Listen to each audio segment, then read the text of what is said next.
आइ हम केरा के तरुआ बनबै छी। तो केरा आनलखिन कीन कऽ। तो अहाँ के बहुत निक केरा छे। तो ई तरुए बनबे वाला केरा छे। तो हम कहलिए आइ तरुए बना ले छी केरा के। तो ओकरा सबसे पहले छील देलिए सबटा केरा के। अब एकरा छील देलिए बढ़िया से। अब एकरा तरुआ जेना एकरा काट दै छी। काट देलिए एकटा केरा में 3टा बनले। आ सबटा केरा के काट दै छी। एना सोहि दै छी। ओके बाद सबटा के तरुआ बना देबे। अब धो देलिए केरा के। अब अढ़िया में धो दै छी। एहि समय ने पिठार या बेसन द के बनबे तो ओते निक नहीं लागत। एमे मसाले द के बने छै तरुआ।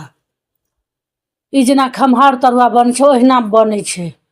आ स्वादो ओहिना पर के लागत। तो हरैद धो देलिए। अब एमे धनी दै छी। कमे कमे के मसाला सब धो देबे।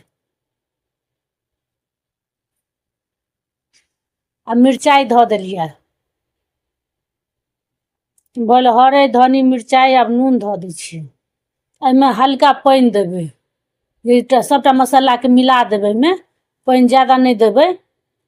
हल्के जे पूरा मिल जाए मसाला। सबटा में एक एक क मिला देबे।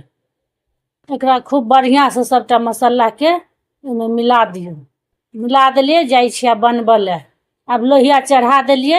अब एमे तेल दै छी। तेल धो देलिए। अब एकरा गरम होबे दै छी बढ़िया से। एकरा खूब गरम क देबे। जन तेल में हल्का हल्का धुआं आबे लागत तखन एके धो देबे। अब केरा के धो देलिए। अब एकरा एमे पूरा बढ़िया से छान दै छी। बीच बीच में एकरा घुमबैत रहबे। उलटबैत रहबे बीच बीच में। आ एकरा कम आंच पर राखब। ताकि ज्यादा आंच पर जड़ जात। कम में अहाँ के धीरे धीरे सिद्ध होइत रहत। ई अहाँ के कड़ा नहीं बनत आम तरुआ जेना।